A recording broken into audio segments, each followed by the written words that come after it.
எதிர்த்து பேசிட்டு வணக்கம். நேர்பட பேஸ் நிகழ்ச்சியில் உங்களை சந்திப்பதில் மகிழ்ச்சி.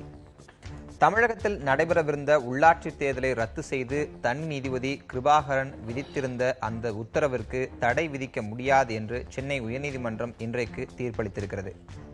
உள்ளாட்சி மன்றங்களுக்கு குறிப்பிட்ட கால இடைவெளிக்குள் தேர்தலை நடத்தியாக வேண்டும் என்று விதிகள் இருக்கின்றன. இதனால் தேர்தலை நடத்த வேண்டும் என்று தேர்தல் ஆணையம் வைத்த கோரிக்கையையும் உயர்நீதிமன்றம் இன்றைக்கு நிராகரித்திருக்கிறது.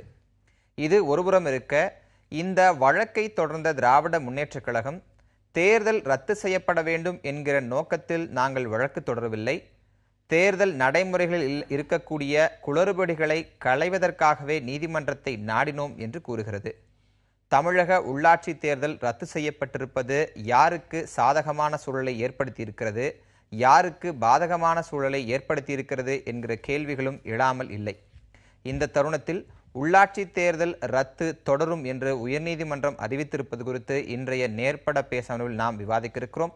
நம்மோடு இந்த அமர்வில் மூத்த பத்திரிகையாளர் திரு சுப்பிரமணி, திராவிட முன்னேற்ற கழகத்தைச் சேர்ந்த வழக்கறிஞர் திரு பரந்தாமன், அனைத்து இந்திய அண்ணா திராவிட முன்னேற்ற கழகத்தைச் சேர்ந்த திரு ஆவடிக்குமார் மற்றும் மூத்த பத்திரிகையாளர் திரு பிரியன் ஆகியோர் இணைகின்றனர். அனைவரையும் இந்த விவாதத்திற்கு வரவேற்று விவாதத்தை தொடங்குகிறேன். திரு சுப்பிரமணி, உங்களிடமிருந்து தொடங்குகிறேன். இந்த ரெண்டு ஜட்ஜ்மெண்ட், அன்றைக்கு திரு கிருபாகரன் அவர்கள் விதித்த தீர்ப்புக்கும் இன்றைக்கு இவர் விதித்திருக்கிற தீர்ப்புக்கும் தீர்ப்பளவில் பெரிய வித்தியாசங்கள் இருந்தாலும் ஆர்குமெண்ட் வைக்கப்பட்ட வாத பிரதிவாதங்கள்ல பெரிய வேறுபாடுகளை பார்க்க முடியுதுன்னு சொல்றாங்க. உங்கள் பார்வையில் அப்படி என்ன மாதிரியான வேறுபாடுகளை நீங்க பாக்குறீங்க? இல்லை, திமுக நீங்கள் சொன்ன மாதிரி ரத்து செய்யணும் இல்லைன்னா தடை பண்ணணும்னு சொல்லி அவங்க ஆர்குமெண்ட் ஆரம்பிக்கலை. ஆனால் இந்த சட்டத்தில் சில குறைபாடுகள், சட்டத்தை அமல்படுத்துவதில் இருந்த குறைபாடுகளை எடுத்து கூறினார்கள்.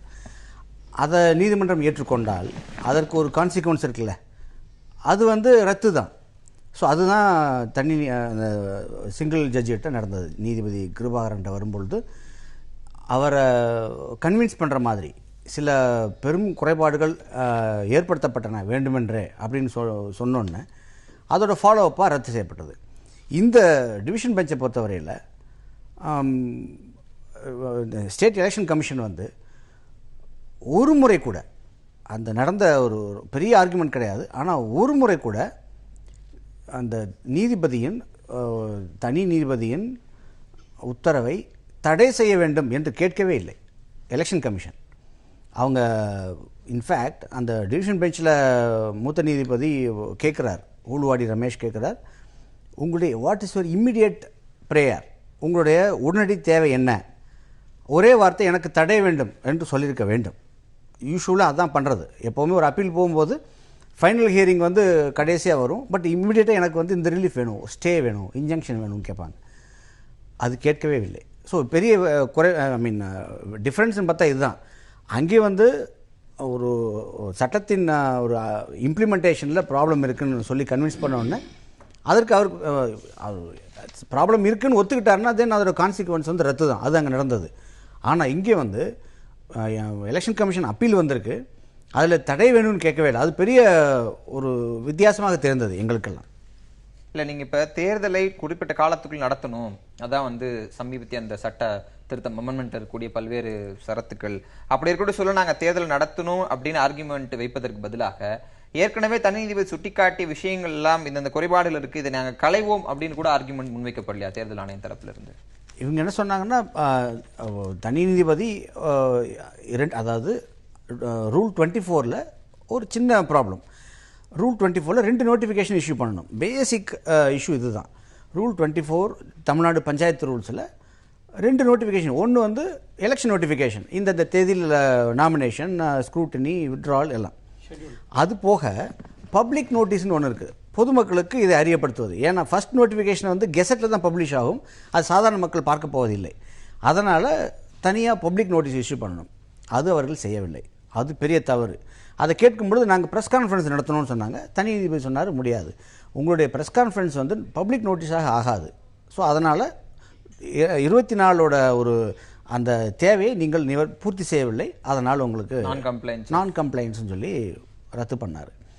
ஸோ அதுக்கு அடுத்தபடியாக ஒரு நாள் தான், ஐ மீன் சேம் டே. நீங்கள் இன்றைக்கி 26ஆம் தேதி நோட்டிஃபிகேஷன், 26ஆம் தேதி ஏடிஎம்கே முழு லிஸ்ட்டும் இஷ்யூ பண்ணுகிறது. அடுத்த நாள்லேருந்து நாமினேஷன் ஃபைல் பண்ணணும். இந்த மாதிரி லெவல் பிளேயிங் ஃபீல்டு, எல்லாருக்கும் சரிசமமான ஒரு இது ஏற்படுத்தப்படவில்லை. அப்படிங்கிற பல காரணங்களில் அவர் ரத்து பண்ணார். நம்ம தொடர்ந்து பேசலாம். திரு பரந்தாமன், உள்ளாட்சி தேர்தலை ரத்து செய்வது எங்கள் நோக்கம் அல்ல அப்படின்னு திராவிட முன்னேற்ற தொடர்ச்சியாக சொல்லிக் கொண்டே இருக்கிறது. ஆனா உங்களுடைய எல்லா பிரேயர்ஸும் பாத்தீங்கன்னா சுப்ரீம் கோர்ட்ல இருந்த, அது 18ஆம் தேதி தள்ளி போயிருக்கிற அந்த வழக்கா இருந்தாலும் சரி, இன்னைக்கு ஹைகோர்ட்ல தனி நீதிபதி மூலம் போனதா இருந்தாலும் சரி, நீங்க உங்க கேவியட் எதை எடுத்தாலும் உங்க பிரேயர்ஸ்ல பல முக்கியமான, இன்னும் சொல்ல போனா ஸ்ட்ராங்கான விஷயங்களை நீங்க முன்வைக்கிறீங்க. ரத்தை விரும்பவில்லை, இது போன்ற கோரிக்கைகளை முன்வைக்கிறோம்னா இந்த வழக்கின் மூலமாக திராவிட முன்னேற்ற கழகம் சாதிக்க விரும்பியது என்ன, நடந்தது என்ன? சாதிக்க விரும்பியது அரசியல் சாசனத்தில் சொல்லப்பட்ட ஷரத்துக்களின்படி தேர்தலை நடத்தப்பட வேண்டும் என்பதை சாதிக்க விரும்பிதான் நீதிமன்றத்தினுடைய கதவுகளை தட்டினோம். அதன் அடிப்படையில் தான் நீதிமன்றமும் அரசியல் சாசன சட்டத்தில் குறிப்பிட்டிருக்கக்கூடிய அந்த applications, constitutional applications, communal rotation, delimitation, இவைகளெல்லாம் 10 ஆண்டுகளுக்கு ஒரு முறை செய்யப்பட வேண்டும் என்ற அந்த கட்டாயத்தை செய்யவில்லை என்பதை எங்களுடைய வாதத்தை உறுதி செய்துதான் இன்றைக்கு இந்த தனிபதி நீதிபதியினுடைய தீர்ப்பாக அமைந்திருக்கிறது. ஆக எங்களுடைய தலைவர்கள் சொல்வது போல தேர்தலை நிறுத்த வேண்டும் அல்லது தேர்தலை சந்திப்பதற்கு அதை தடுத்து நிற்பதற்கான முயற்சிகளில் ஈடுபடவில்லை. முழுக்க முழுக்க தேர்தல் ஜனநாயக முறைப்படி சுதந்திரமாக எல்லோருக்கும் உள்ள ஒரு பொது தளமாக இருக்க வேண்டும் என்றுதான் எங்களுடைய வாதம்.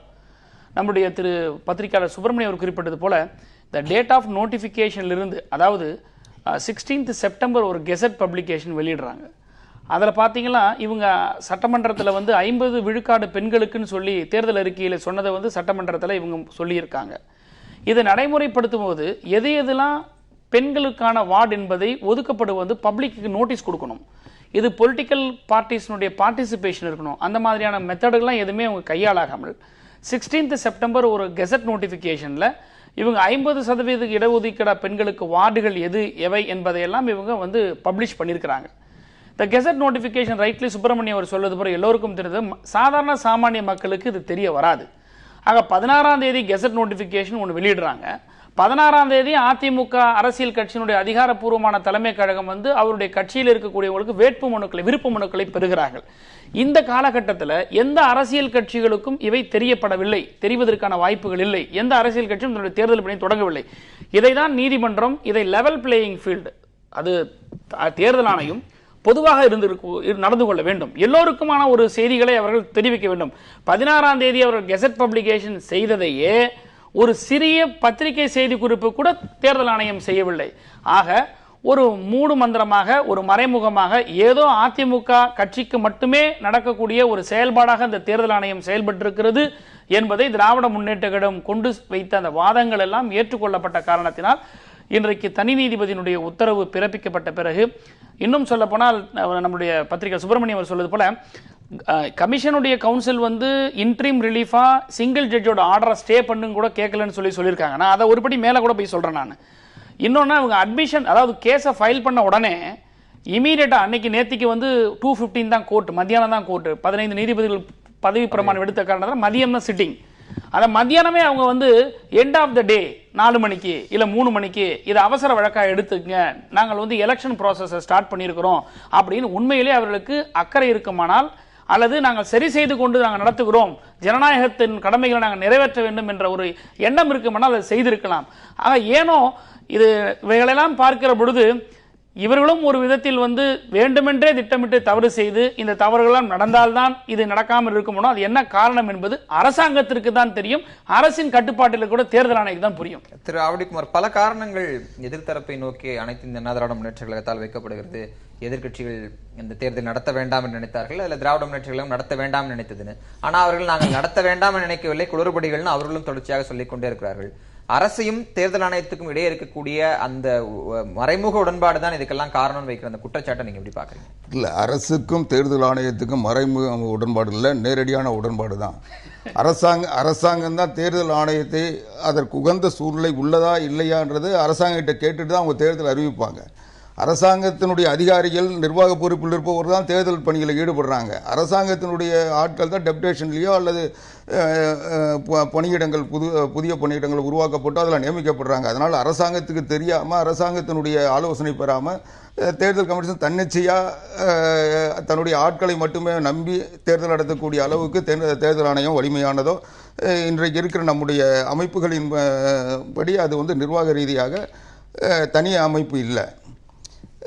ஆணையாளர் தான் அதுக்கு அதிகாரம் பெற்றவரே தவிர நான் சொன்ன அரசாங்கம் ஆளுங்கட்சி சொல்றாங்கன்னு சொன்னேன். நீங்க ஆளுங்கட்சி நீங்க பேசல குறுக்கிடல. இது வந்து கோர்ட் இல்ல, இது வந்து கோர்ட் இல்ல. இங்க வந்து நான் சொல்ற கருத்து எனக்கு சொல்றதுக்கு உரிமை. நீங்க கோர்ட்ல என்ன பண்ணுவீங்க எங்களுக்கு தெரியும், நீங்க விடுங்க. அதை இப்போ இங்க பேச வந்தது பேசுங்க. அதனால இவங்க வந்து இன்னைக்கு அரசாங்கம் வேற தேர்தல் ஆணையம் வேலை என்பது நிர்வாக ரீதியாக சரியா இருந்தாலும் அரசாங்கம் தான் தேர்தல் ஆணையத்தில் இருக்கிற பணியாளர்கள், அரசாங்க பணியாளர்கள் தான் நடத்துறாங்க. அதனால அவங்களுடைய ஆலோசனையோ அல்லது அவங்களுக்கு தெரியாமலோ இவங்க அறிவிக்க முடியாது. அவங்க இன்னும் கேட்டால் அந்த ஆட்களை கூட அரசாங்கங்கிட்ட இவங்க தான் கேட்டு வாங்குவாங்க அல்லது இவங்க உத்தரவு போட்டு அதை எடுப்பாங்க. அதனால எந்த அரசாங்கமாக இருந்தாலும் அது அதிமுக அரசாங்கம் இல்லை, திமுக அரசாங்கம் சொல்லி அரசாங்கத்தினுடைய ஆலோசனைப்படி இன்னும் சொல்ல போனால் மத்திய தேர்தல் ஆணையமே ஒரு இடைத்தேர்தல் வந்தால் கூட அந்த மாநில அரசாங்கத்தின் உள்துறையோட கலந்து பேசி உள்துறை அந்த தேர்தல் நடத்த முடிய சூழ்நிலை இருக்கான்னு கேட்டு தான் தேர்தலை அறிவிப்பாங்க. அதுதான் நடைமுறை. ரெண்டாவது, இப்போ நீங்கள் கேட்டீங்க, மரியாதைக்குரிய ஒரு சுப்பிரமணியன் சார் கூட சொன்னார் இன்னைக்கு கேள்வி எழுப்பலன்னு. நிச்சயமாக கேள்வி எழுப்ப வேண்டிய அவசியம் இல்லை. என்னன்னா, இந்த பஞ்சாயத்து ராஜ் நகர்பாலிகா சட்டம் வந்த பிறகு 5 ஆண்டுகளுக்கு ஒரு முறை அவசியம் தேர்தல் நடத்த வேண்டும் என்பதுதான் அதனுடைய உறுதித்தன்மையாக இருந்தது. அதை நிறைவேற்றுவதற்காக அரசாங்கம் முயற்சி செய்தது, தேர்தல் ஆணையம் அதற்குரிய பணிகளில் ஈடுபட்டது. அது இனி இயலாது என்று வந்த பிறகு அதற்கு ஒரு மாற்றை நீதிமன்றம் தந்ததற்கு பிறகு ஒரு தனி அதிகாரியை நியமித்து நிர்வாகத்தை நடத்தலாம், அதை தேர்தலை ஒத்திவைக்கலாம் என்று அது ஒரு பைபாஸ் பண்ணதுக்கு பிறகு நாங்கள் வந்து தேர்தல் நடத்தணுன்றதுல கவனம் செலுத்ததை விட தேர்தல் சரி இவங்கெல்லாம் சொல்ற சந்தேகங்களை நீக்கி சரியா நடத்தலான்ற எண்ணத்துக்கு வந்துட்டோம். சரி, நம்ம தொடர்ந்து பேசலாம். திரு பிரியன், ஸ்பெஷல் ஆஃபீஸர் அப்பாயின்மெண்ட் அந்த விஷயத்துக்குள்ள திரு ஆவடிக்குமார் வந்து நின்றுருக்காரு. நான் அடுத்த ரவுண்ட்ல அதை பேசலாம்னு நினைச்சேன். ஏற்கனவே இருந்த சட்டம் இந்த ஸ்பெஷல் ஆஃபீஸர் விஷயங்கள் எல்லாம் மாற்றி பிரதிநிதித்துவம் வேணும், அது உள்ளாட்சிகளுக்கு ஒரு குறிப்பிட்ட கால நிச்சயம் தேர்தல் நடத்தணும், எந்த காரணத்துக்காக தள்ளி போடக்கூடாதுன்னு சொன்னதை இன்றைய ஜட்ஜ்மெண்ட் சரி, திரு கிருபாகரன் அவர் ஜட்ஜ்மெண்ட்டும் சரி, வேறொரு திசை வழியில் திருப்பி விட்டுருக்கிறது அந்த பயணத்தை அப்படின்னு பார்க்கலாமா? ஜட்ஜ்மெண்ட்லேயே ஒரு 251 சொல்றாரு, ரூல் 251 சொல்றாரு, அதன்படி ஸ்பெஷல் ஆஃபீஸர் அப்பாயின்மெண்ட் சொல்றாரு. பட் ஆனால் இந்த மாதிரியான ஒரு டெஃபிஷியன்சிஸ் குறைபாடுகள் இருக்கும்பொழுது நீங்கள் எப்படி எலெக்ஷன் நடத்துவீங்க? நீங்கள் டிஎம்கேயோட முதல் பெயர் வந்து ஷெட்யூல் ட்ரைபுக்கு உரிய ரிசர்வேஷன் இல்லைன்றதான். பட் ஆனால் கவர்மெண்ட் சொன்ன வாதங்களில் பார்க்கும்போது பேரா 21 ஆஃப் தி கிருபாகரன் ஜட்ஜ்மெண்ட்ல தெளிவாக வந்து எல்லா ரிசர்வேஷனும் பண்ணியிருக்காங்க அப்படின்னு அவர் சொல்லிட்டார். அந்த விஷயத்தில் எந்த குறைபாடும் இல்லைன்னு கிளீனாக அவங்களோட ஆர்டர்ஸ்லாம் வேலிடு, ரூரல் டெவலப்மெண்ட்டோட 3 ஆர்டர் கோட் பண்ணி வேலிடுன்னு சொல்லிட்டாரு. ஸோ அந்த ரிசர்வேஷன் விஷயத்தில் டிஎம்கேயோட கன்டென்ஷனை அவர் ஒத்துக்கலை. ஆக்சுவலாக பார்த்தீங்கன்னா அந்த கன்டென்ஷன் ரிட்டர்ன் ப்ரேயரில் வந்து அந்த இந்த ஆர்டிகிள் 24 ரூல் 24ல் அந்த டேட்ஸ் இருக்குது பார்த்தீங்களா, அந்த 2 நோட்டிஃபிகேஷன் டேட்ஸ் அதை வந்து ஆர்குமெண்ட்ஸ் தான் வைக்கிறாங்க டிஎம்கே. ஸோ அதில் தான் வந்து முக்கியமான விஷயம் இருக்குது. ரூல் 24 படி அது இல்லைன்றது, சஃபிஷியன்ட் டைம் கொடுக்கல, லெவல் பிளேயிங் ஃபீல்டு இல்லை, ஆளுங்கட்சிக்கு அட்வான்டேஜாக இருக்குன்றது ஒரு பாயிண்ட்.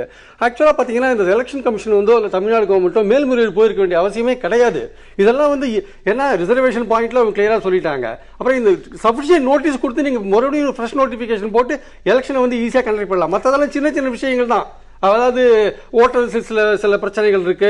அப்புறம் எஸ்சி விமன் எஸ்டி விமனுக்கு இந்த தொகுதிகள் மார்க் பண்றதுல கொஞ்சம் டிலே ஆச்சு, அவங்க கொஞ்சம் லேட்டா தான் சொன்னாங்க, அதை கொஞ்சம் முன்னாடியே சொல்லலாம். நோட்டிபிகேஷன் அதாவது மீண்டும் தேர்தல் நடத்துங்க அப்படின்னு சொன்னாலும் நீங்க அதனுடைய துணையாக நீங்க ஸ்பெஷல் ஆபீசர் அப்பாயிண்ட் பண்ணிக்கலாம், குறிப்பிட்ட காலத்துக்கு அவங்க அந்த நிர்வாகத்தை சொல்லலாம் அப்படிங்கறதே நான் சொல்ற மாதிரி பஞ்சாயத்து ராஜ் நகர்பாலிகா அமெண்ட்மெண்ட்ல கட்டாயம் தேர்தலை நடத்தணும்னு இருந்த அந்த அவர் சொன்ன அந்த உறுதித்தன்மையை சற்று குலைப்பதாக இன்னும் சொல்ல போனா அன்றைய காலகட்ட அரசியல் சூழலுக்கு ஏற்ற மாதிரி ஸ்பெஷல் ஆஃபீஸரை போட்டுக்கலாம் அப்படின்னு அந்த ரூட்டை ஈஸி பண்ணி கொடுத்ததா ஏன் பார்க்க கூடாது? இல்ல அது வந்து நீங்க இப்படி வந்து அந்த நகர்பாலிகா பஞ்சாயத்து ஆக்ட்ல சொல்லிட்டாங்கன்றதுக்காக இந்த ஒரு டிஃபிஷியன்சி குறைபாடுகள் இருக்கும்போது அதை வந்து கலந்துட்டு தேர்தல் நடத்தலாம்னு சொல்லலாம் நீதிமன்றம். கலந்துட்டு தேர்தல் கூட பேரலா நீங்க ஸ்பெஷல் ஆஃபீஸர் அப்பாயின்ட் பண்ணிக்கீங்கன்னு சொல்லும்போது அக்டோபர் 24 ஆப்ஷன் கொடுக்குறீங்க. இல்ல அக்டோபர் 24 முடிஞ்சு போயிடுது இல்லையா? சோ இது எலெக்ஷன் 31 டேட் கொடுத்துட்டாரு, கிருபாகரன் டேட் கொடுத்துட்டாரு.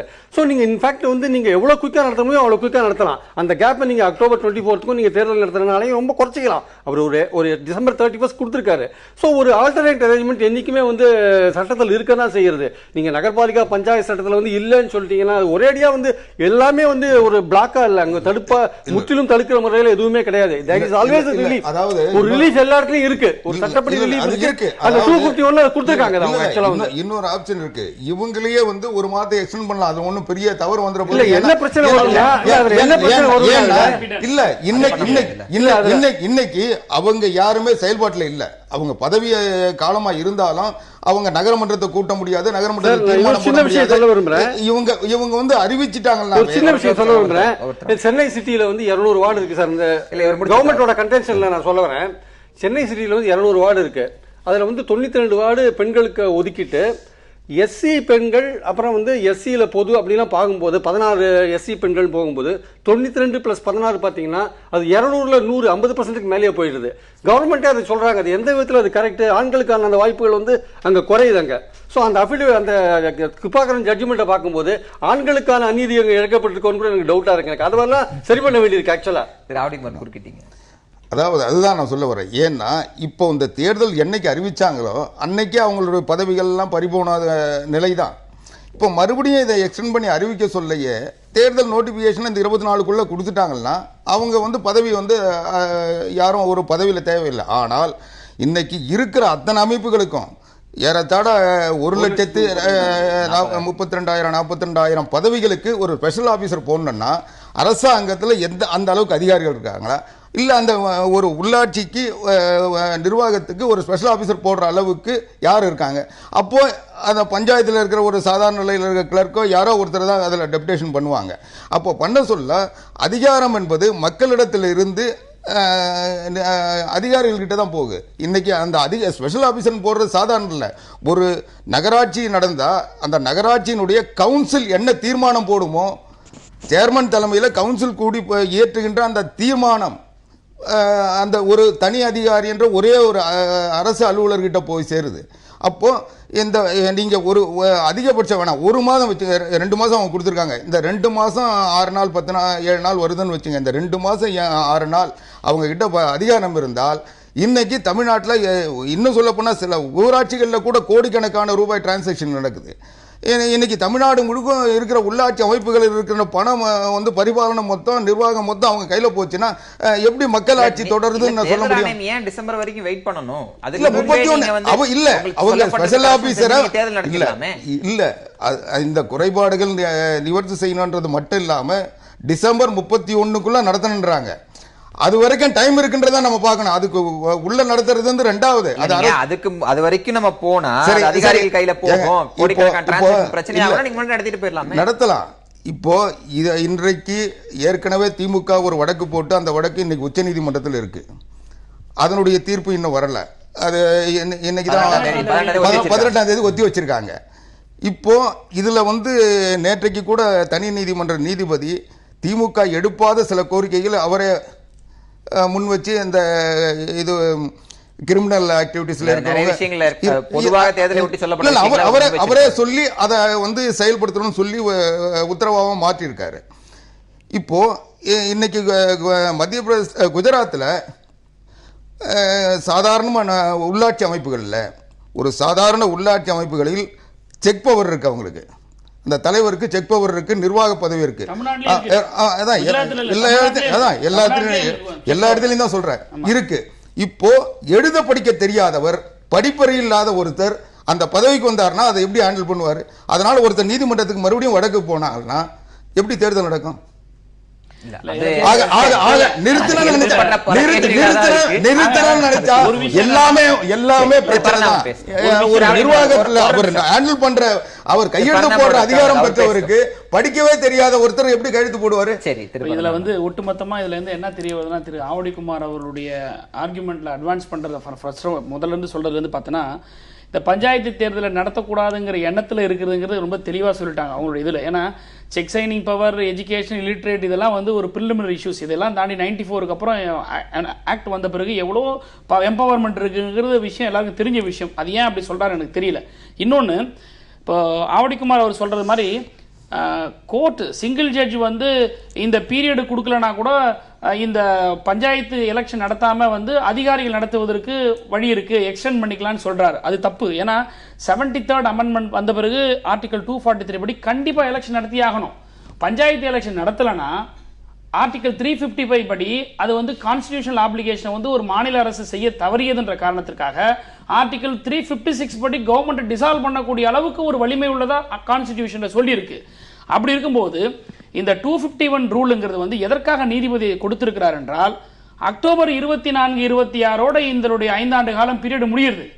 31 டிசம்பர் வரைக்கும் கொடுக்கும்போது ஒரு அரசாங்கத்திற்கும் தேர்தல் ஆணையத்திற்கும் ஒரு பிரீத்திங் டைம் கொடுக்கணும், ஒரு ரீஷெட்யூல் பண்றதுக்கு.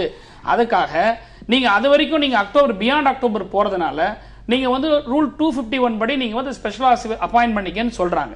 இந்த ஸ்பெஷல் ஆஃபீஸர் அப்பாயின்ட் பண்றதுலாம் போதிய மிஷனரிஸ் இருக்கா இல்லையான்னு சொல்லி டவுட் ரைஸ் பண்ணாரு. அதெல்லாம் ஒண்ணுமே கிடையாது, அதெல்லாம் இமீடியட்டா இருக்காங்க. வில்லேஜை பொறுத்த வரைக்கும் பிளாக் டெவலப்மெண்ட் ஆஃபீஸர் இது அத்தாரிட்டி, முனிசிபாலிட்டியை பொறுத்த வரைக்கும்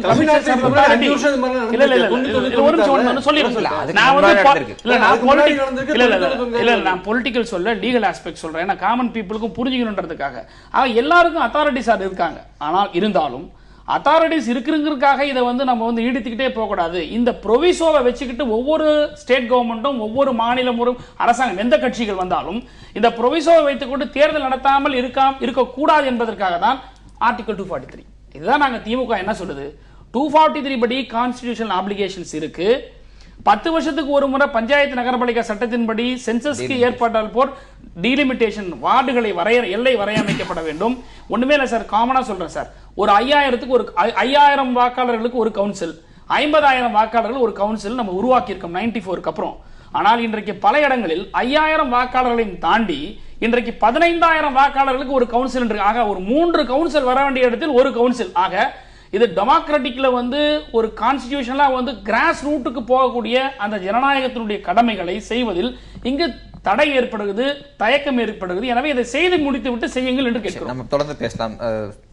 எலெக்ஷன் கமிஷன் போயிருக்கூடிய இந்த அப்பீல் மேலேயும் சில விஷயங்கள் இருக்கு. திரு சுப்பிரமணியம், உங்களிடம் கேட்கிற இடைவேளை எடுத்துக்கலாம். இடைவேளைக்கு பிறகு பேசுவோம். இடைவேளைக்கு பிறகு நேர்பட பேசுவோம். எதிர்த்து பேசிட்டு சுப்பிரமணியம், 2 விஷயங்கள் சொல்லப்படுது. தேர்தல் ஆணையம் மேல்முறையீடுக்கு செல்ல வேண்டிய அவசியம் இல்லை, இன்னும் சொல்ல போனா தமிழக அரசு செல்ல வேண்டிய அவசியம் இல்லைங்கிறதா மெயின் டிஸ்கஸ் பண்ண வேண்டிய விஷயம். ஆனா இதுல 2 விஷயங்கள் இருக்கு. ஏற்கனவே அறிவிக்கப்பட்ட நடைமுறைகள் தான் நாங்கள் இதை பின்பற்றி இருக்கிறோம் அப்படின்னு ஒரு ஆர்குமெண்ட்டை முன்வைக்கிறாங்க. அதை ஏன் நீதிபதிகள் நிராகரிக்கணும்? எந்த அடிப்படையில் அதை நிராகரிக்கணும்? அவர் சொல்றாரு 2006லும் 2011லையும் எவ்வாறு 2 நோட்டிஃபிகேஷன் வந்தது, ஒரு டைம் ஒரு கேப், 2 நோட்டிஃபிகேஷன் இடையில ஒரு கேப்.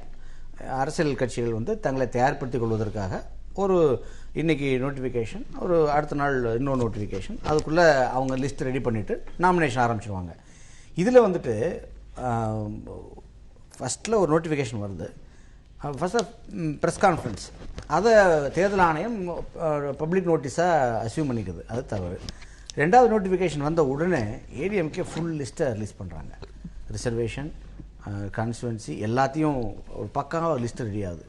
ஸோ இதை காமிச்சு அவர் ஜட்ஜ் என்ன சொல்கிறாருன்னா, the party was privy to the preparation of அந்த லிஸ்ட் அப்படின்னு சொல்லி சொல்கிறாரு. அதாவது ஏதோ ஒரு அக்கேஷனில் 2க்கும் ஒரு கோஆர்டினேஷன் இருந்திருக்குது. அதற்கான ப்ரூஃப் தான் இந்த மாதிரி ஒரே நாள் என்டையர் லிஸ்ட் வர்றது. அது வந்து மற்ற கட்சிகளுக்கு அது கிடைக்கவில்லை. ஏன்னா அவங்களாம் அந்த நோட்டிஃபிகேஷன் பார்த்துட்டு தான் தயாராகிருப்பாங்க. அதனால் அந்த லெவல் பிளேயிங் ஃபீல்ட் கிடையாது அப்படின்னு சொல்லி. இப்ப வைக்கப்பட்ட கோரிக்கைகள் ஒன்றாகும், அளிக்கப்பட்ட தீர்ப்பு ஒன்றாகும், இருக்கு அப்படின்னு தொடர்ச்சியா சொல்றாங்க. இல்ல அது கிடையாது. இல்ல அதை அந்த விஷயம் இருக்கா இல்லையா, அப்படி அவர் செஞ்சிருக்காரா இல்லையான்றது இன்றைய உயர்நீதிமன்ற தீர்ப்புல எதுலயும் ரிஃப்ளெக்ட் ஆயிருக்கா? இன்னைக்கு வந்து ஒரு லெவல் தாண்டி விஷயங்களை கிருபாகரன் பேசியிருக்காருங்கிறது சரின்னு இல்ல தவறு அப்படின்னு ஏதாவது விஷயம் இன்றைய நீதிமன்ற தீர்ப்புல வந்திருக்குன்னு அதை பத்தி டிபேட் இல்லை. ஆனா அப்படி கருதி இருந்தால், இந்த 2 நபர் பெஞ்ச் வந்து அப்படி கருதி இருந்தால் உடனடியாக உங்களுக்கு நிவாரணம் கிடைச்சிருக்கும். நீங்க அதில் பார்த்தீங்கன்னா ஃபர்ஸ்ட்ல ஒரு அஃபிடவிட், அது இட்ஸ் அபவுட் ரிசர்வேஷன். அந்த ரிசர்வேஷன் எந்த ஆஸ்பெக்ட்டுமே அவர் ஒத்துக்கொள்ளவில்லை. எல்லாமே சரியாக தான் பண்ணப்பட்டிருக்கிறது. ஏன்னா கொஞ்சம் இவங்க டிஎம்கே சொல்கிற ஒரு நம்பரும் எலெக்ஷன் கமிஷனால் கவர்மெண்ட்டால் கொடுக்கப்படுற நம்பரும் டேலி ஆகல. அவர் சொல்கிறாரு கவர்மெண்ட் சரியாக தான் பண்ணியிருக்குது. அந்த ஆஸ்பெக்டில் அவர் ரிலீஃப் கொடுக்கவில்லை. ஆனால் அடிஷனல் அஃபிடவிட் ஃபைல் பண்ணும்பொழுது இந்த டைம் கொடுக்காதது, நோட்டிஃபிகேஷன் 24 ரூல் 24 ஃபாலோ பண்ணதெல்லாம் சொல்கிறதுனால அதை அவர் கொடுக்குறாரு. இன்னொன்று, நீங்கள் ஒவ்வொரு நீதிபதியும் இவர் ஒரு பாயிண்ட் எடுக்கிறாரு, அதாவது extraordinary situation require extraordinary solutions. இது வந்து பொதுமக்களுக்கு தெரிய வேண்டிய அடிப்படை இன்ஃபர்மேஷனே போய் சேராதனால திஸ் இஸ் எக்ஸ்ட்ராடனரி சிச்சுவேஷன். இன்னொன்று, இந்த கட்சிகளுக்கு இடையிலான அந்த லெவல் பிளேயிங் ஃபீல்டு இல்லாதனால அதுவும் it's a factor for consideration சொல்லிட்டு அந்த ரிலீஃப் கொடுக்குறாரு. அதை நீங்கள் அந்த நீதிபதிகள் ஒவ்வொரு நீதிபதிகளும் ஒரு பிரச்சனையை எவ்வாறு அணுகுவார்கள் என்பதற்கு ஒரு எடுத்துக்காட்டு. திரு கிருபாகரன் வந்து நீங்கள் ஹெல்மெட் ரூலாக இருக்கட்டும், இல்லை டாஸ்மாக், அதாவது நம்மளுடைய லிக்கர் பாலிசி, அப்புறம் வந்து criminalisation of legal profession, legal education, matrimonial கேசஸில் உள்ள அந்த டிவோர்ஸ் கேசஸில் உள்ள பிரச்சனைகள் ஒன்றுக்கும் ஒரு சின்ன விஷயம் வரும்பொழுது அவர் அதை மோல்டு பண்ணுவார். அந்த ரிலீஃபை மோல்டு பண்ணி he'll address the larger issues. ஆனால் எதுவுமே அவுட் ஆஃப் கான்டெக்ஸ்ட் கிடையாது. இங்கே பார்த்தீங்கன்னா, இங்கே நான் உங்களுக்கு வந்து தனி ஆஃபீஸர்கள், ஸ்பெஷல் ஆஃபீஸர் நீங்கள் அப்பாயிண்ட் பண்ணலாம். ஆனால் அடுத்த எலெக்ஷன் நடத்தும் வரை நீங்கள் சும்மா இருங்கன்னு சொல்ல.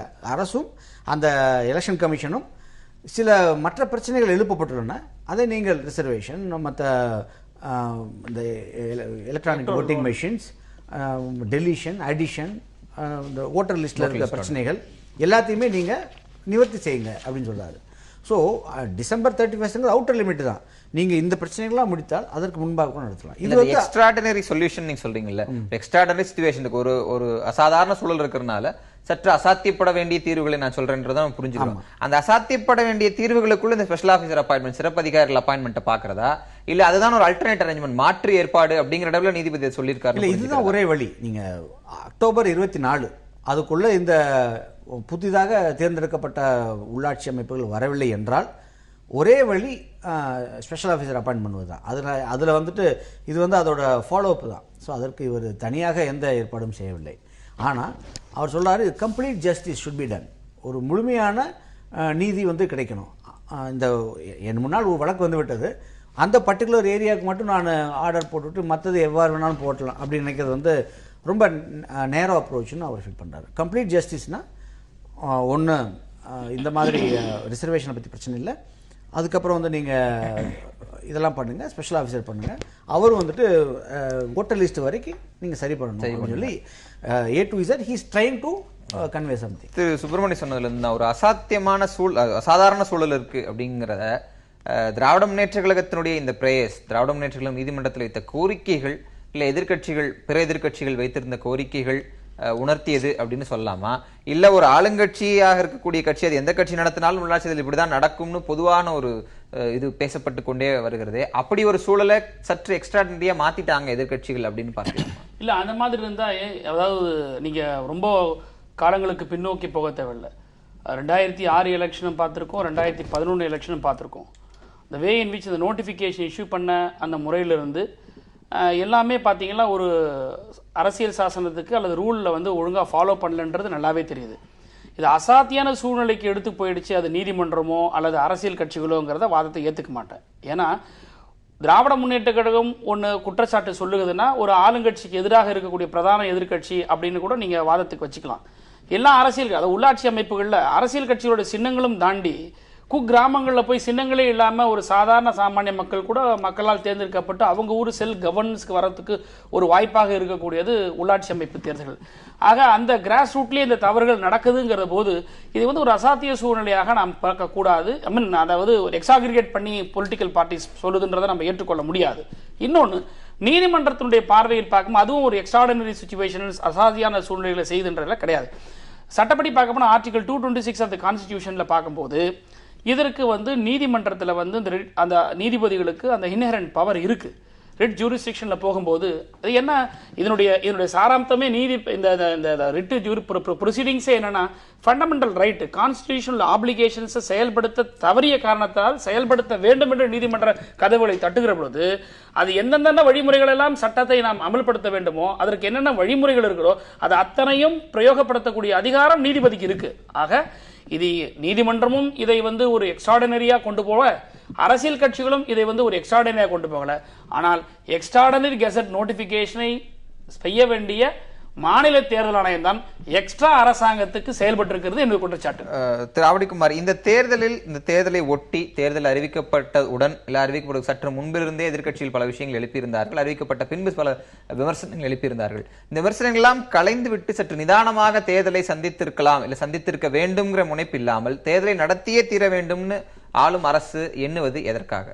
நிச்சயமாக இந்த தேர்தலை நடத்த வேண்டும் என்று அனைத்து இந்திய அண்ணா திராவிட முன்னேற்ற கழக அரசு முழுமையாக விரும்பியது, நம்பியது, அதற்கான முயற்சியில் ஈடுபட்டது, அதுதான் உண்மை. ஆனால் அது இயலாது என்ற ஒரு நிலை வந்ததுக்கு பிறகு இவங்க என்னென்ன சந்தேகம் எழுப்புறாங்களோ, இப்போ மரியாதைக்குரிய வழக்கறிஞர் பரந்துராமன் கூட சொன்னார், இன்றைக்கு பிரதிநிதித்துவம் சரியான முறையில் பகிர்வு செய்யப்படவில்லை. அது காரணம் மறுவரை செய்வதை 10 ஆண்டுகளுக்கு ஒரு முறை செஞ்சிருக்கணும். 2011 மக்கள் தொகை கணக்கு எடுப்பின்படி செய்திருக்க வேண்டும், செய்ய முடியலை. 2001 வச்சுக்கிட்டு இன்னும் நம்ம தேர்தலை சந்திக்கிறோம், அதனால் மறுவரை செய்யணும்னு சொல்கிறாரு. மறுவரை செய்ய சொல்ல இந்த தொகுதிகள் மறுசீரமைப்பு செய்யப்படும், இடஒதுக்கீட்டு முறையும் அந்த மக்கள் தொகை அடிப்படையில் அதை மாறும். இது எல்லாமே நடைமுறையை செய்யணும்னா நிச்சயமாக இந்த 31க்குள்ள கூட நடத்த முடியாது, டிசம்பர் 31க்குள்ள நடக்காது. அதனால் இன்னொன்று, இப்போ நீதிமன்றம் ஒரு சரியான தீர்வை சொல்லியிருக்கு. என்னென்னா ஸ்பெஷல் ஆஃபீஸர் அப்பாயின்மெண்ட்னா 6 மாதம் அவங்களுக்கு அதை செயல்படுத்த முடியும். அதனால் இதையெல்லாம் செஞ்சு அரசாங்கம் நிச்சயமாக ஒரு சரியான ஸ்பெஷல் ஆஃபீஸர் அப்பாயின்மெண்ட்டுங்கிறது அதிகபட்ச எல்லைக்கு போனால் 6 மாசம் அப்படிங்கிறது புரிதல் இல்ல, நடைமுறை கூட வச்சுக்கலாம், அரசு விதிகள் நடைமுறை கூட வச்சுக்கலாம். ஆனா அவர்களை 2 மாசத்துக்கு பயன்படுத்தி அதுக்குள்ள தேர்தல் நடத்துறதுக்கும் வாய்ப்பு இருக்கு. கரெக்ட். ஆனால் அந்த 2 மாதத்துக்குள்ள இவங்கள் எழுப்பி இருக்கின்ற சந்தேகங்கள் தீர்க்கப்படாது, தீர்க்க முடியாது, அதற்குரிய கால அவகாசம் இருக்காது. அதனால அதையெல்லாம் தீர்வு செய்து விட்டு 2 மாசம் இருந்தா 3 மாசம் இருந்தா ஒரு முறை இல்ல. இது தேர்தல் அறிவிச்சு வேட்புமனுவை வாங்கி பரிசீலனை நாள் அன்னைக்கு ஒரு ஜட்ஜ்மெண்ட் இந்த தேர்தல் அதுக்கப்புறம் 3 மாசம் ஆகி உங்களால செய்ய முடியலன்னா எங்களால செய்ய முடியல, எங்களை செய்ய விடல. நீங்க இது புதுசு இல்ல. 1991 உள்ளாட்சி தேர்தல் நடக்கல, தேர்தல் அறிவிச்ச உடனே இதே மாதிரி ஒரு பிரச்சனை கிளப்பினாங்க. அப்ப என்னன்னா பொது தொகுதிகளில் தாழ்த்தப்பட்டவர்களுக்கும் மலைவாழ் மக்களுக்கும் ஒதுக்கிட்டாங்க. இந்த இடத்துல ஒருத்தர் கூட இல்லாத இடத்துல இந்த தொகுதி ஒதுக்கீடு செஞ்சாங்கன்னா இதே மாதிரி நீதிமன்றத்துக்கு போனாங்க. அதனுடைய விளைவு 91 96 வரைக்கும் தேர்தல் நடக்கல. இல்ல அதுதான் நீதிமன்றத்தில் போனா ஏதாவது ஒரு சட்ட நுணுக்கத்தின் அடிப்படையில் பரந்தாம மாதிரி திறமையான வழக்கறிஞர்கள் இருக்கிறதுனால எதையாவது ஒண்ணு சொல்லி உத்தரவு வாங்கிடுவாங்க. உத்தரவு வாங்க இல்ல வாய்தாவை சொல்ல உத்தரவு வாங்குவாங்கன்னு தான் சொன்னேன். நான் சொன்னது அவர்கள் விரும்புகின்ற உத்தரவை இவங்களே எழுப்பலனா கூட நீதிபதி வழியாக வாங்குகின்ற திறமையான வழக்கறிஞர்கள் இருக்காங்க. அதாவது நான் இல்லன்னு சொல்லல. இந்த முடிக்கலையே.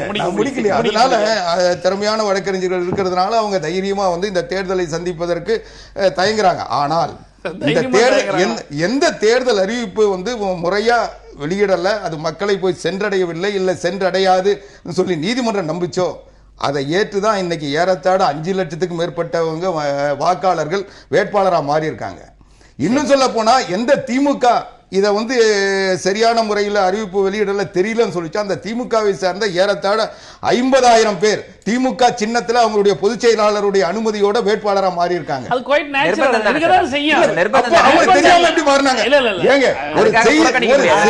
ஒரு செய்தி யாருக்கும் சொல்லாம அதிமுக மட்டும் அதை பயன்படுத்தி இருந்தா திமுகவை சார்ந்த 50,000 பேர் வேட்பாளராக மாறி சொல்லி முடிச்சிடறேன். நான் முடிச்சிடறேன், அப்புறம் நீங்க கேட்டுங்க. லெவன் பிளேயிங் கிரவுண்ட் இல்லைன்னு சொன்னீங்க, நீதிமன்றம் சொல்லியிருக்கு. நீங்க சொன்னது போல தேர்தல் அறிவிப்பு வந்ததுக்கு பிறகு வேட்பாளர் பட்டியலை அதிமுக அறிவிச்சது உண்மை. வெறும் மாநகராட்சிகளுக்கும் மாவட்ட குழு உறுப்பினர்கள் மட்டும்தான் அறிவிச்சோம். ஆனா அதுக்கு பிறகுதான் நகராட்சிகள் எல்லாம் திமுக அறிவிச்சதுக்கு பிறகுதான் நகராட்சிகளுக்கும் ஊராட்சி ஒன்றியங்களுக்கும் நாங்க அறிவிச்சிருக்கோம். அதனால இது ஏற்கனவே நாங்க வேட்புமனுக்கள் நாங்க ஏற்கனவே வாங்கி இருந்தோம், திமுகவும் வாங்கி இருந்தது. அதனால தேர்தல் அறிவிப்பு திமுக வேட்புமனு வாங்கியிருக்கு. அதனால இது தெரியாதுன்னு சொல்ல முடியாது. நான் அதாவது எல்லாத்துக்கும் பதில் சொல்ல முடியாது. ஏன்னா விருப்ப மனுக்கள் வாங்குறதுங்கிறது ஒரு நோட்டிபிகேஷன் இஷ்யூ பண்ணிச்சா பொலிட்டிக்கல் பார்ட்டிஸ் அந்த நோட்டிபிகேஷன் படி போயாகணும். ஒரு பக்கம் லீகலா நம்ம ஃபைட் பண்றது எல்லாருக்கும் தெரியும், அதுக்குள்ள போகல. இப்போ எங்களுடைய பார்ட்டிக்கு ஒரு கட்டமைப்பு இருக்கு, உடனடியாக செஞ்சிடணும். இது நான் ஏற்கனவே சொன்னது போல ஒரு சாதாரண கட்சியில் இருக்கக்கூடியவங்க அல்லது உறுப்பினர்கள் இல்லாதவர்கள், அரசியல் கட்சி இல்லாதவர்கள் போறதுக்கு வாய்ப்பு இல்லைங்கிறது ஒரு விஷயம்.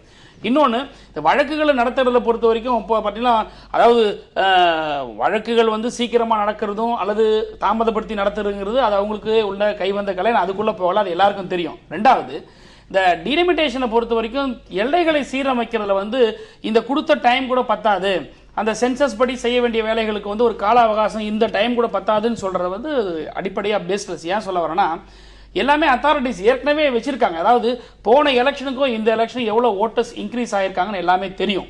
அதே மாதிரி சென்சஸ்ல பாப்புலேஷன் டேட்டாஸ் எல்லாமே அந்த கன்சர்ன் பிளாக் டெவலப்மெண்ட் ஆஃபீஸ்ல வச்சிருக்காங்க, நகராட்சியில் வச்சிருக்காங்க. 5000 இருக்க வேண்டிய இடத்துல இப்ப நான் சொன்னது மாதிரி 15000 வந்திருக்கிற போது 3ஆ பிரிக்க வேண்டிய வேலை அவ்வளவுதான்.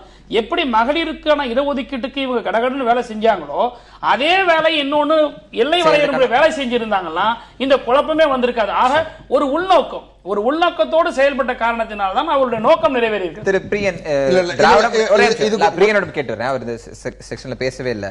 அதாவது திராவிட முன்னேற்ற கழகத்தை பொறுத்தவரை நாங்கள் தேர்தல் ரத்தை கேட்கவில்லை, ஆனால் வந்துவிட்டது அப்படிங்கிறாங்க. அந்த திராவிட முன்னேற்ற கழகம் அதை பற்றி எந்த கருத்தையும் வெளியிடவில்லை, ஆனால் தேர்தல் நடத்த வேண்டும் என்று தேர்தல் ஆணையமும் தமிழக அரசும் தொடர்ச்சியாக பேசிக்கொண்டே இருக்கிறது. சிறிய கட்சிகள், இவர்களுக்கு அடுத்த நிலையில் இருக்கக்கூடிய கட்சிகளுக்கு இந்த தேர்தல் தள்ளி போவது என்பது வரமாக இருக்கும் நினைக்கிறீங்களா, இல்ல கூடுதல் நெருக்கடின்னு நினைக்கிறீங்களா? இல்ல, ஆக்சுவலா திமுகவை பொறுத்த மட்டுமே கூட அவங்களுக்கு ஒரு சின்ன நெருக்கடி இருக்குன்னு தான் நினைக்கிறேன். ஏன்னா அதிமுகவை பொறுத்த மட்டும் அது எந்த கட்சியோட கூட்டணியில இல்ல. ஸோ அவங்களுக்கு ஈஸியாக டிசைட் பண்ண முடியும் சீட்ஸ் எல்லாம். பட் திமுகவுக்கு சில கூட்டணி கட்சிகள்லாம் இருக்கு. ஸோ இந்த கூட்டணி பேச்சுவார்த்தைகள் இடஒதுக்கீடுன்றதுனா அவங்களுக்கு ஒரு டைம் எடுத்துக்கிற ஒரு விஷயம். இடஒதுக்கீடு பேசல சார், கம்யூனல் ரொட்டேஷன் பத்தி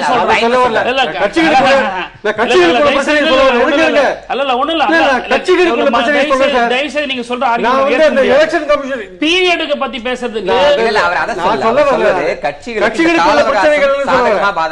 கட்சிகளுக்குள்ள சாதகமாக அதிமுக கூட்டணி தேவையில்லை இவர் சொல்லக்கூடாது. அதிமுகவுக்கு எந்த கூட்டணி கட்சியும் கிடையாது. இடங்கள்ல யாரை போடுறதுன்னு தீர்மானிக்கிறது சுலபமா இருக்குன்னு சொல்ல வர. ஆனா திமுகவுக்கு அப்படி இல்ல. அது கூட்டணி கட்சிகள் பலது இருக்கிறதுனால அந்த கூட்டணி கட்சிகளுக்கான இடஒதுக்கீடு பேசுறதுக்கான அந்த டைம் எல்லாம் கொஞ்சம் கன்சியூம் ஆகும். அதனால கொஞ்சம் நிறைய டைம் வேண்டி இருக்கு. இன்ஃபேக்ட் கிருபாகரனோட ஜட்ஜ்மெண்ட்லயே சொல்லியிருக்காரு. கிருபாகரனோட ஜட்ஜ்மெண்ட்லயே ஒரு வார்த்தை இருக்கு, இந்த கூட்டணி கட்சிகள் எல்லாம் கூட்டணி எல்லாம் பேச வேண்டியிருக்கு, இடஒதுக்கீடு பண்ண வேண்டியிருக்கு. நீங்க இந்த 2 நோட்டிபிகேஷனுக்கு அந்த மனு தாக்கல் பண்றதுக்கான இடையில ஒரு கேப் வரும்னு அவரே சொல்லியிருக்காரு. ஸோ அப்படி இருக்கும்போது அது நீங்க சின்ன கட்சிகளுக்கு எப்படி இருக்குன்னு கேட்குறீங்க. நிச்சயமா சின்ன கட்சிகள் இந்த விஷயத்துக்கெல்லாம் பாத்தீங்கன்னா ஒரு ஒரு ஒரு பெரிய ஒரு குழம்பின மனதோடு தான் தேர்தலை சந்திக்கிறாங்க. அவங்களாம் தேர்தல் வந்துடுதே வி ஹேவ் டு ஃபைட் அப்படின்ற மாதிரி தான் அவங்க நிலைமை இருக்கு. ரத்தம் எல்லாரும் வரவேற்கிறாங்க. ரத்தம் எல்லாரும் ரிலீஃப் அவங்களுக்கு ஒரு ரிலீஃபா இருக்குது. அவங்களுக்கு ஒரு ரிலீஃபா இருக்கு. இன்ஃபேக்ட் ஏன்னா இன்னைக்கு கடந்த தேர்தலுக்கு அப்புறம் பாத்தீங்கன்னா வெரி ஃபிராங்க், கடந்த தேர்தலுக்கு அப்புறம் பாத்தீங்கன்னா திமுக அதிமுக தவிர மற்ற கட்சிகள் எல்லாமே ஒரு மாதிரி குழம்பிதான் கிடக்கு. பல கட்சிகள் வீக் ஆயிடுச்சு, டீசில் ஆயிடுச்சு, வீக் ஆயிடுச்சு. பல கட்சிகள் வீக் ஆயிருக்கு, நம்ம ஒத்துக்கணும். அதை நீங்க பல கட்சிகள் சொல்லலாம் நாங்க ஸ்ட்ராங்கா இருக்கோம். நீங்க தமிழ்நாட்டில் திமுக அதிமுக தான் மற்ற கட்சிகள் தேர்தலுக்கு அப்புறம் ரொம்ப வீக் ஆயிடுது. அதனால இந்த எலெக்ஷன் போஸ்ட்போன்மெண்ட் இது ஒரு தற்காலிகமான சந்தோஷத்தை உங்களுக்கு கொடுத்துருக்கலாம். ஏன்னா அவங்க கட்சி ரொம்ப வீக்கா இருக்கிறதுனால போறதுக்கு கேண்டிடேட் கூட இருக்க மாட்டான்றதான் உண்மை. ஆக்சுவலா என்ன பொறுத்த வரைக்கும், அதாவது இந்த சூழல் பொறுத்த வரைக்கும் இது அதிமுக அரசாங்கம் ஒரு முடிவெடுக்கக்கூடிய நிலையில் யாருமே இல்லாத ஒரு காரணத்தினால இந்த குழப்பத்திற்கு இன்னும் போயிருக்கு. இல்லைன்னா முதலமைச்சர் இருக்கிற பட்சத்தில் அவருடைய ஆக்டிவ் பார்ட்டிசிபேஷன், உடல்நிலை சரியில்லாம இருக்க அது வேற, அதுல சோகல வரல, நான் யதார்த்தத்தை பேசுகிறேன். அப்படி இருந்தால் இந்த நீதிமன்றத்தின் நடவடிக்கையிலும் சரி அல்லது தேர்தல் பண்ற விஷயங்களும் சரி அவருடைய ஸ்டாண்ட் வேற மாதிரியாக இருந்திருக்கும். ஆக ஒரு நிர்வாகத்தில் ஒரு சிக்கல், நிர்வாகத்தில் ஒரு தேக்கம் இருப்பது தெளிவாக தெரியும். ஆக்சுவலா ஒரே ஒரு விஷயம், திமுக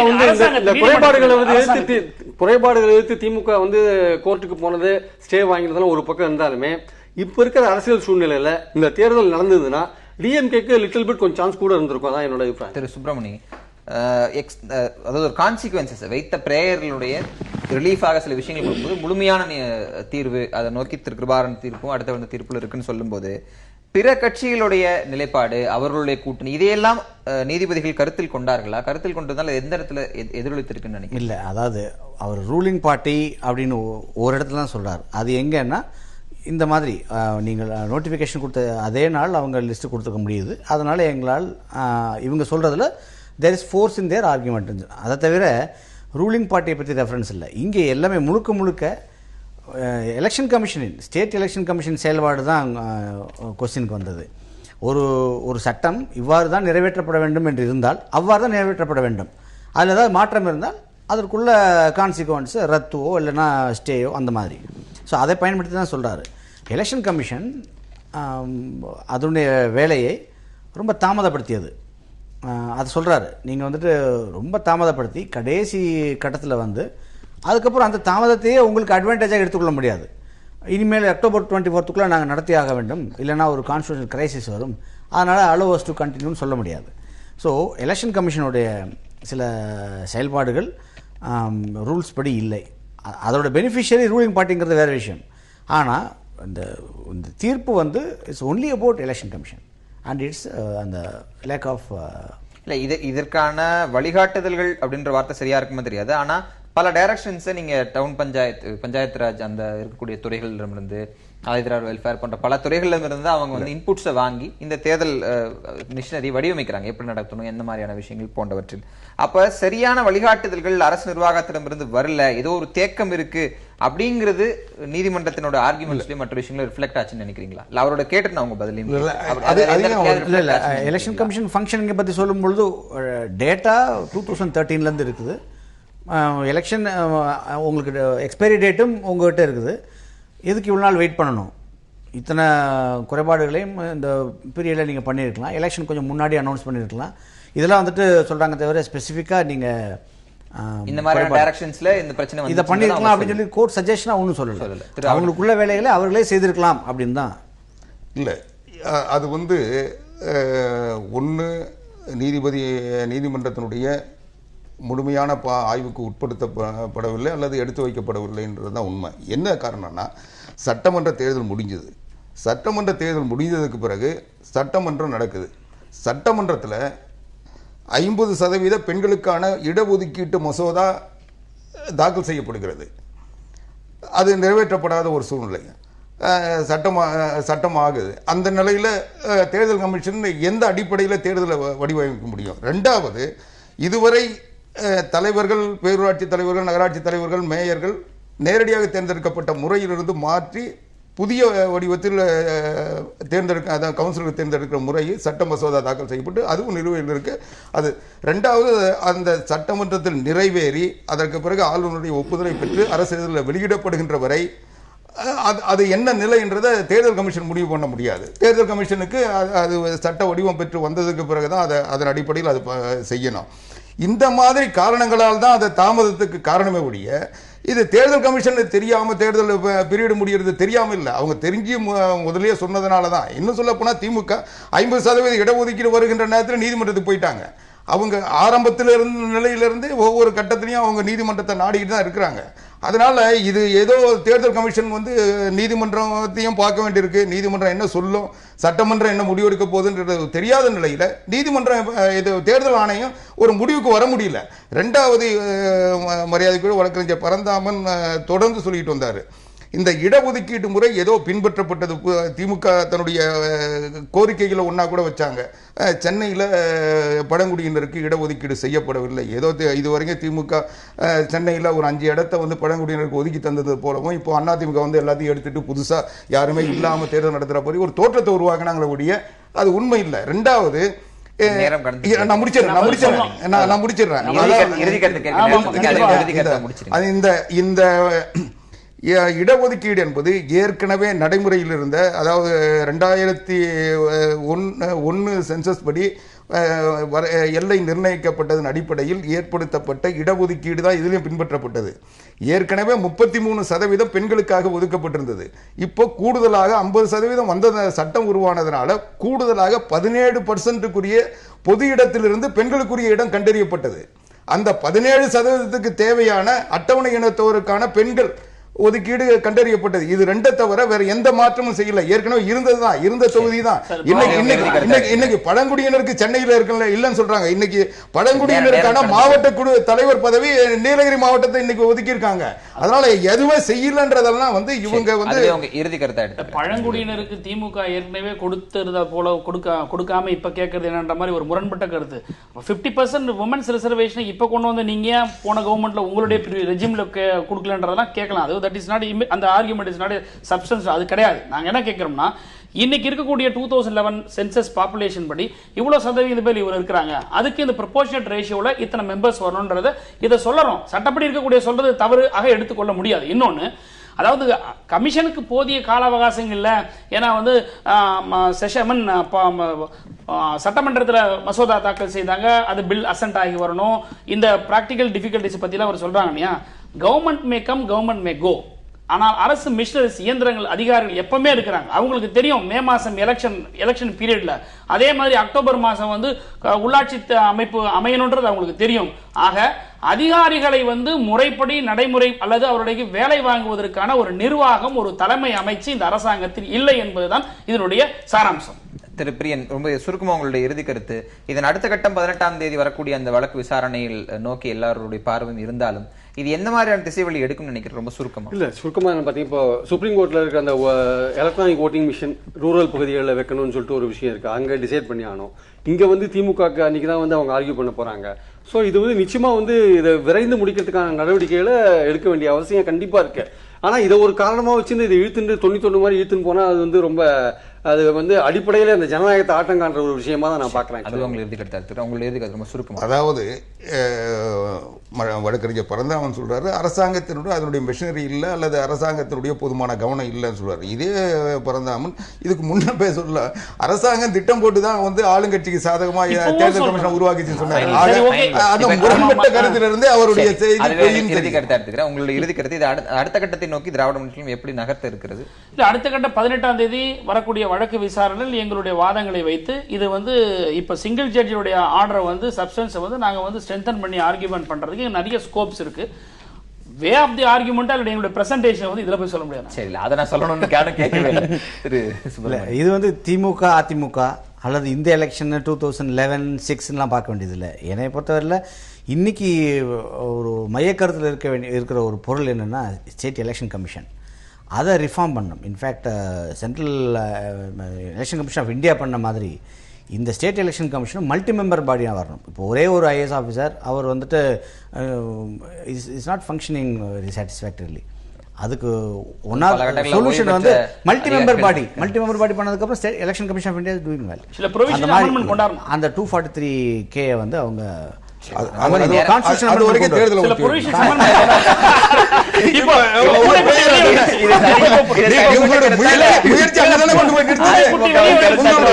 முயற்சி அங்கதானே போய் நிக்க போகுது.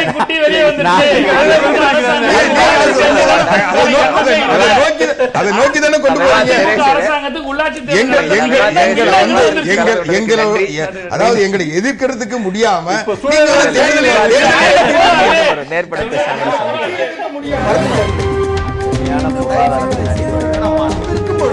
எதிர்த்து பேசிட்டு